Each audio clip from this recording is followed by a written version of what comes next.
Assalamualaikum warahmatullahi wabarakatuh. Bertemu lagi dengan Bu Indah di responsi resep kelas 11 seri 4 ya, resep 2, 3, dan 4. Yang satunya kemana Bu? Yang satunya nanti Ibu jelaskan sendiri, karena resep satunya adalah membuat OBH, obat batuk hitam, yang ada TM larutannya. Oke, kita mulai saja pembelajaran kita hari ini dengan baca basmalah. Bismillahirrahmanirrahim. Dan langsung kita lihat resep satunya, resep 2-nya. Ada amoksisilin 200 mg, luminal 10 mg, CTM 2 mg, mau dibuat pulveres DTD numero 10. Signanya 3 kali sehari, 1 bungkus. Untuk Reni 6 tahun. Jadi di sini kita mau bikin pulveres ya. Mau bikin pulveres, kita lihat zat aktifnya ada 3. Oke. Kalau resepnya tidak lengkap, maka usul Ibu resep tidak lengkap, usul. Ya. Jadi di jurnal itu kan ada tulisan resep, kelengkapan resep, lengkap atau tidak. Kalau lengkap kamu coret tidaknya, kalau tidak kamu coret lengkapnya. Dan lalu usul apa yang kurang lengkap. Nah, di sini kita mau mengambil amoksisilin dan CTM dalam bentuk tablet. Maka kita usulkan amoksisilin dan CTM yang digunakan adalah sediaan tablet. Ya. Kita mau pakai tablet. Oke. Nah, kalau kita mau pakai tablet, maka konsekuensinya adalah di komposisi kita harus mencari komposisi dari tablet amoksisilin dan tablet CTM. Kalau misalnya nanti luminal kita juga mau pakai tablet, maka kita juga cari komposisi dari luminal. Cuman saat ini kita luminalnya tidak pakai tablet karena perhitungannya tidak genap nanti ya, jadi ganjil, jadi koma. Nah, untuk amoksisilin dan CTM pas perhitungan untuk mengambil tabletnya tidak ada koma, jadi pas. Mari kita lihat di sini komposisinya. Pertama kali kita lihat adalah amoksisilin. Amoksisilin itu mengandung amoksisilin 500 mg per tablet. Ya, 500 mg per tablet. Sedangkan tablet CTM, klorpeniramin maleas, mengandung klorpeniramin maleas 4 mg per tablet. Ya, ini sering banget nanti kita pakai atau sering banget juga dibeli ya oleh orang atau ada di resep dokter. Maka nanti otomatis biasanya kita keinget sendiri. Oh, amoksisilin 500 mg per tablet. CTM 4 mg per tablet. Gitu ya. Nah, kita lihat perhitungannya di sini. Perhitungannya amoksisilin 200 mg, DTD numero 10 berarti dikali 10. Ya. Dikali 10 berarti jadinya 2000 mg ya.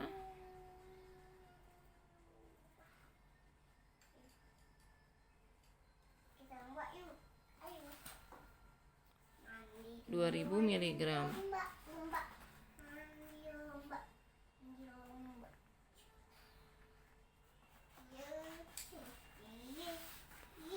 mg. Ini nggak kebaca ya. 2000 mg nih amoksisilin. 200 mg dikali 10 2000 mg. Sedangkan satu tabletnya 500 mg. Berarti berapa tablet kah yang harus kita ambil? Kita butuhnya amoksisilin 2000 mg. Satu tabletnya 500 mg. Ya sudah, berarti tinggal kita bagi aja kan. 2000 mg dibagi satu tabletnya isinya 500 mg. Dikali satu tablet. Tuh, itu ya. Oke, miligramnya habis. 2000 dibagi 500 4. Jadi kita ambil amoksilinnya 4 tablet. Oke, seperti itu. Ya, jadi kalau misalnya bingung, di-review lagi aja videonya. Ya. 2000 mg. Kita lanjutkan phenobarbital 10 mg dikali 10 100 mg. Oke. Kenapa nggak dijadiin tablet, Bu? Karena ini hasilnya nanti ganjil. Gitu ya, Ibu belum mengajarkan pengenceran tablet. Karena satu tablet phenobarbital itu 30 mg. Sedangkan kita butuhnya 100 mg. Maka kita ambil aja serbuk dulu ya, serbuk dulu. Yang ketiga, klorpeniramin maleas. Klorpeniramin maleas itu adalah nama atau nama zat aktif atau isi dari CTM tablet. Di resep dibutuhkan 2 mg dikali 10, maka 20 mg. Nah, ini kita lihat CTM tablet itu isinya 4 mg per tablet. Maka 20 mg ini berapa tablet? Gitu kan? Maka 20 mg, satu tablet CTM itu 4 mg, dibagi 4 mg dikali satu tablet ya. Hasilnya adalah 5 tablet. Oke, sampai sini sudah mengerti?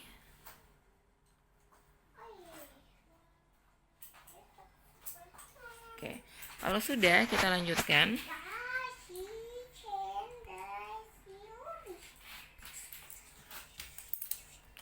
Perhitungan TM-nya. Di sini ada 2 yang harus kita hitung, yaitu perhitungan TM fenobarbital ini ya, dan perhitungan TM CTM. Usia pasien 6 tahun. Oke, jadi kita lihat dulu DFI TM fenobarbital dewasa berapa. Ini 300 dan 600 mg. Terus seperti biasa, kalau usia pasiennya bukan dewasa, maka cari DM untuk usia pasien 6 tahun. Pakai rumus Young ini berarti ya, N per N tambah 12. N adalah usia pasien. 6 per 6 tambah 12 sekali 300 mg, 100 mg. Satu harinya 200 mg. Nah, terus dosis pakainya, ingat dosis pakai lihatnya di mana? Ya, dosis pakai lihatnya di resep. Di sini kita lihat luminal. Luminal itu satu kali pakainya adalah 10 mg. Ya. Luminal itu satu kali pakainya 10 mg. Satu harinya berarti sesuai dengan Signa dikali 3. 30 mg. Tinggal bandingkan dengan yang DM 6 tahun. Tuh. Ya, jadi begitu juga dengan CTM, Ibu rasa tidak ada masalah. Nah, di sini kalau misalnya mau mereview yang tadi, jadi kita butuh amoxnya.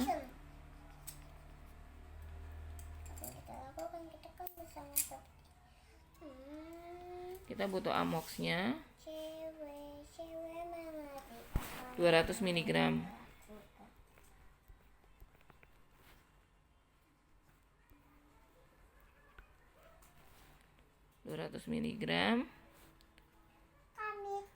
DTD nomor 10 dikali 10.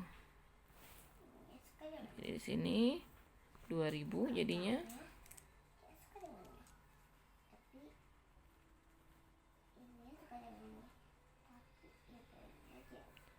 Satu tabletnya 500 mg.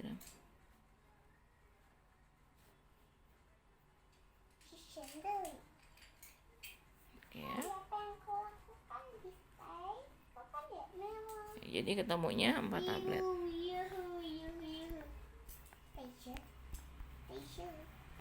Yang 500 mg. Jadi kita nulis yang kita ambil itu amoxilnya 500 mg, tahunya dari mana? Ini ada tanda @ kita pakai tanda @ ya, atau keong. Nah, CTM juga gitu. CTM 2 mg dikali 10, 20 mg. Satu tablet CTM kan 4 mg. Hasilnya 5 tablet.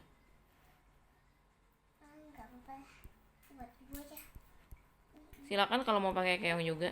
Jadi artinya kita ambil 4 mg. Kalau CTM sebenarnya tidak usah pakai keong, nggak apa-apa. Kenapa? Karena CTM itu dosis tabletnya cuma 1. Di pasaran CTM tablet itu cuma 1, isinya 4 mg. Jadi sudah pasti yang kita ambil yang itu. ya. Kita lanjutkan untuk teknik pembuatan, tidak ada masalah. Di sini kita lihat ya. Ini jadi nanti di penimbangannya ditulisnya sudah tablet ya. Nah, karena dia antibiotik, tulis ED-nya, expired date-nya. Expired date-nya ada di mana? Ada di botol obatnya. Nah, sudah. Teknik pembuatannya sama seperti biasa, timbang bahan obat boleh ditambahkan di sini. Timbang bahan obat, koma, ambil sediaan tablet. Gitu ya. Ambil sediaan tablet. Kenapa? Karena ada 2 zat aktif yang kita ambil tabletnya. Timbang bahan obat, koma, ambil sediaan tablet.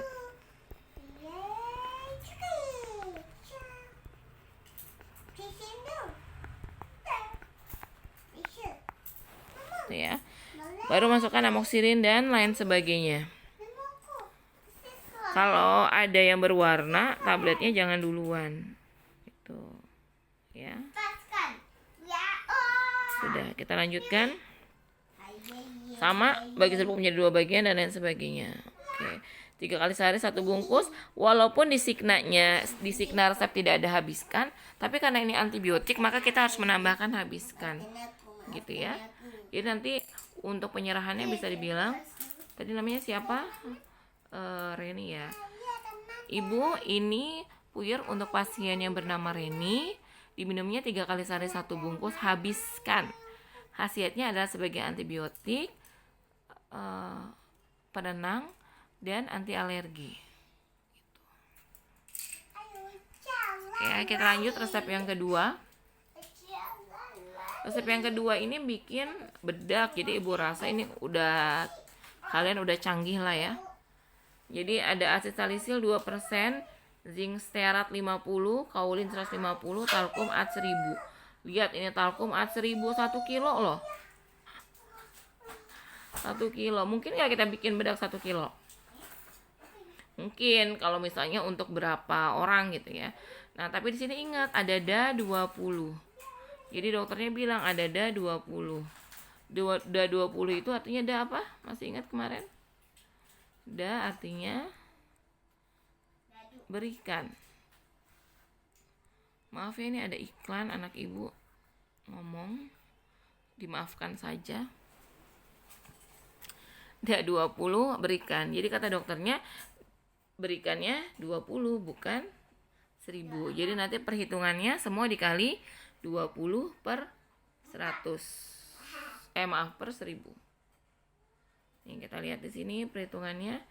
Asid salisilnya dikali dulu 2% dikali 1000. Jadi bukan 2% dikali 20 per 1000 ya. Cari dulu asid salisilnya 2% dari 1000 berapa sih? 2% dari 1000 adalah ternyata 20. Baru dikali 20 per 1000. Ketemu 0,4. Ya. Zinc stearatnya 50 dikali 20 per 1000. 20-nya dari yang diminta dokter. Ya. 1000-nya dari sini. Dari resep.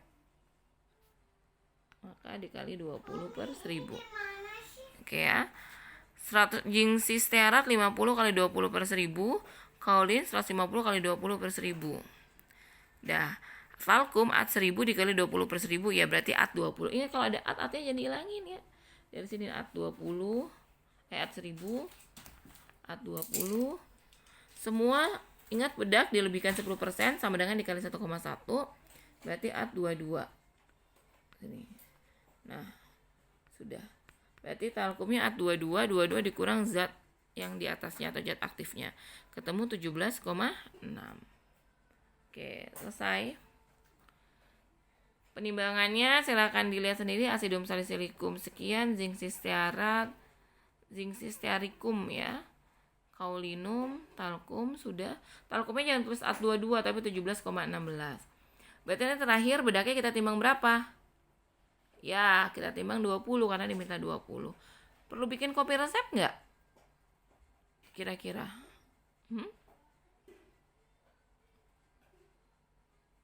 Perlu bikin kopi resep nggak? Iya dong, perlu bikin kopi resep. Karena kan harusnya dikasih 1000, kita cuman bikin 20. Nanti kopi resepnya jadinya det 20. Ingat det itu artinya detur telah diberikan. Kopi resep sudah pernah buat ya, jadi tinggal kalian tambahkan saja nanti det. Isinya sama seperti resep, cuman da 20-nya diganti jadi det 20. Untuk teknik pembuatan tidak ada masalah, asis seperti biasa. Dia ditambahkan etanol dulu sekian tetes sebelum digerus sampai cair. Lalu tambahkan sebagian talkum, gerus sampai halus dan homogen. Baru tambahkan, ini zinc cisterat tidak ada perlakuan khusus, dia karena dia bentuknya serbuk. Jadi ditambahkan zinc cisterat sampai halus dan homogen. Tambahkan kaolin, gerus sampai halus dan homogen. Baru sisa talkum. Nah, diayak dengan ayakan nomor 100. Kenapa? Karena nggak ada lemaknya. Ditimbang hasil ayakan sesuai permintaan dokter at 20. Baru kita, jangan lupa habis diayak kita masukkan lagi ke dalam lumpang supaya diaduk sampai homogen menggunakan sudip. Itu ya. Kalau sudah, kita lanjutkan ke resep berikutnya.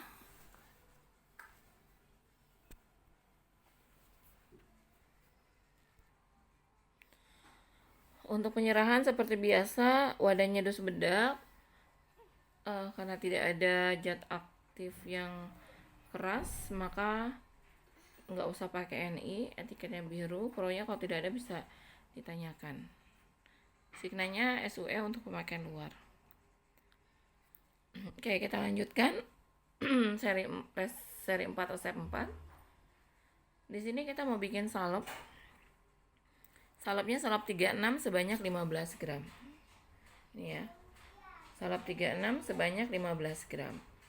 Misefak ungentum. Signa usum externum. Kalau yang lain-lainnya tidak ada, silakan diusulkan. Ya, seperti ini. Nah, pasiennya nggak ada, paraf dokternya. Nah, salep 36 ini perlu kalian ketahui, komposisinya ini mengikuti dari salep 24 yang ada di Fornas. Jadi kalau di Fornas itu nggak ada salep 36. Adanya salep 24. Makanya di sini kita usul komposisi salep 36 diambil berdasarkan komposisi salep 24 yang terdapat pada Fornas. Gitu ya. Jadi komposisi salep 36 diambil berdasarkan komposisi salep 24 yang terdapat pada Fornas. Oke. Sampai sini dulu aja usulnya.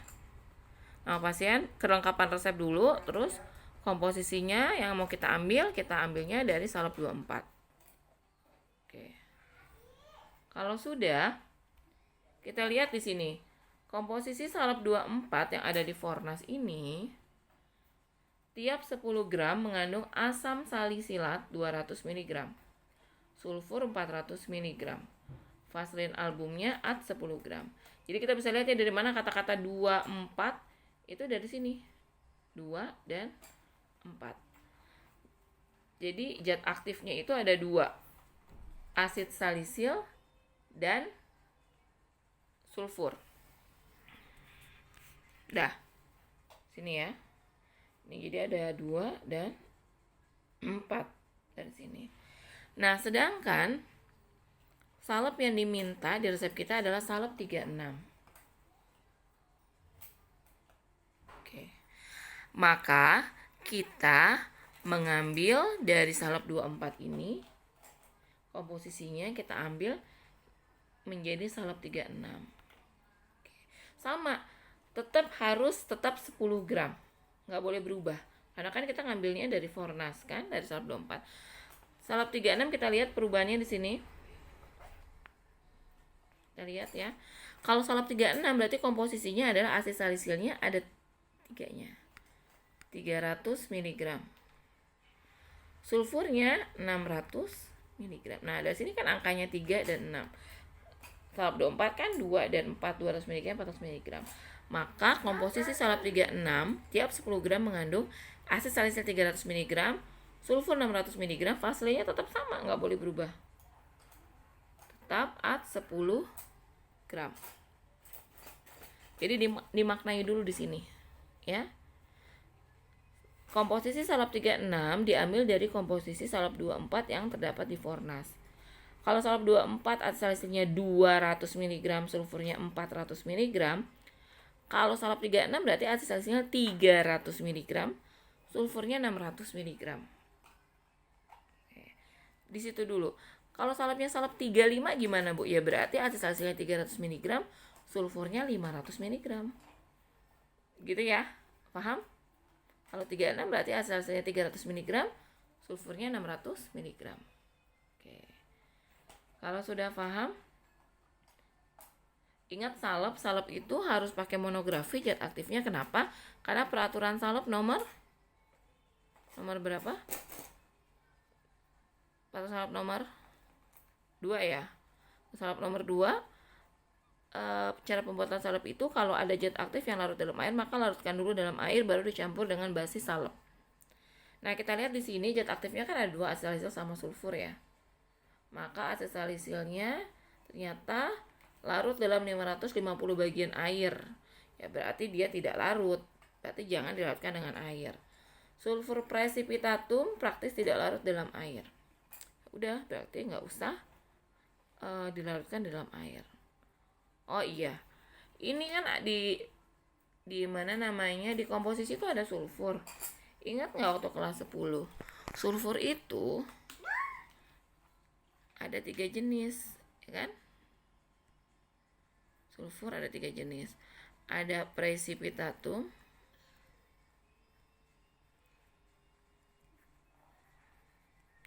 ada sublimatum, ada depuratum. Kita usul sulfur apa yang mau kita pakai.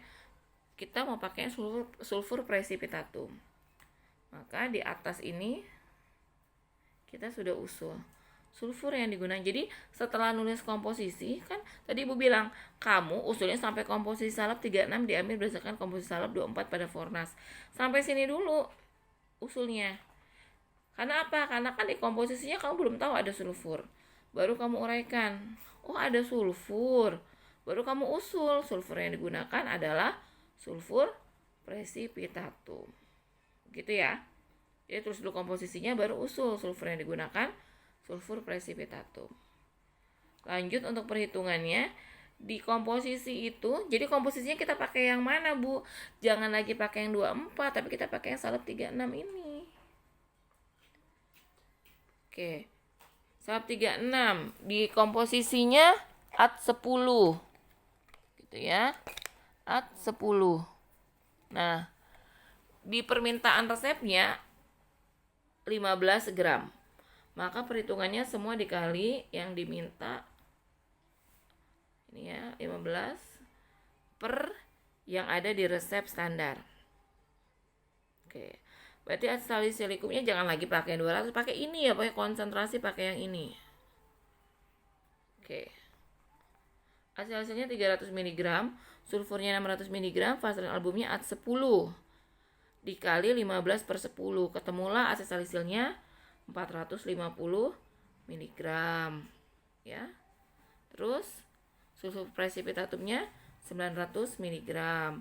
Terus vaselin albumnya At 15. Ingat kalau ada At, sini juga taruh At. Artinya 15 dikurang 0,45 dikurang 0,9. Ketemu 13,65. Oke. Ini tadi Ibu siapkan untuk coret-coretan ya. Jadi tadi kalau misalnya salep 36, berarti asid salisilnya 300 mg, sulfurnya 600 mg. Vaselin albumnya tetap sama, At 10 ya.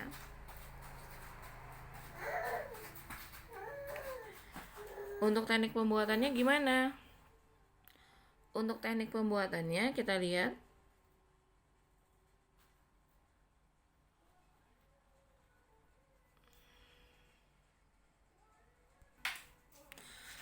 Untuk teknik pembuatannya seperti biasa bikin salep aja. Ya kan? 1 sampai 4. Teknik pembuatannya 1 sampai 4 ya kan? Terus zat aktifnya kan ada 2 tuh. Jadi tentu saja bikin massa 1 kan. Apa dulu yang mau dikerjain duluan? Misalnya asid salisil. Kan? Berarti asid salisilnya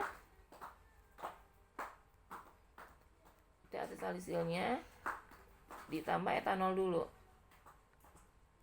3 tetes ya kan? Digerus sampai cair. Tambahkan sebagian basis krim. Apa basisnya tadi?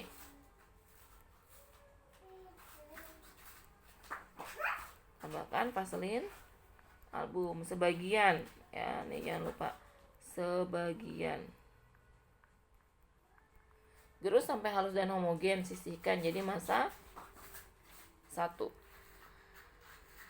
Yang kedua zat aktifnya apa? Sulfur PP precipitatum. Gerus halus, tambahkan sebagian vaselin album, gerus sampai halus dan homogen. Ingat ada massa 1. Gerus sampai halus dan homogen. Terakhir tambahkan sisa vaselin vaselin album. Gerus sampai halus dan homogen. Itu ya. Jadi kalau bikin salep itu ingat aja kalau zat aktifnya ada 2, berarti 1 dibikin massa 1 dulu. Kenapa? Karena lumpangnya mau kita pakai lagi. Jadi hasil digerus dengan basis salep kita keluarin dulu, baru kita gerus zat yang kedua. Kalau udah nggak ada zat lagi yang harus digerus atau tidak perlu perlakuan khusus, maka setelah zat yang kedua ditambah basis salep baru bisa masukin massa 1. Oke, untuk penyerahan Ibu rasa tidak ada masalah ya. Nanti kalau ada yang mau tanyakan bisa tanyakan di grup. Untuk hari ini responsi resep seri 4, resep 2, 3, dan 4 Ibu cukupkan ya. Semoga kalian mudah untuk memahaminya. Seperti biasa kalau ada yang mau tanyakan silahkan ditanyakan. Jangan disimpan nanti sampai di lab bingung mau ngapain gitu ya. Mumpung pelajarannya silahkan ditanyakan. Oke, Ibu cukupkan. Billahi taufiq wal hidayah.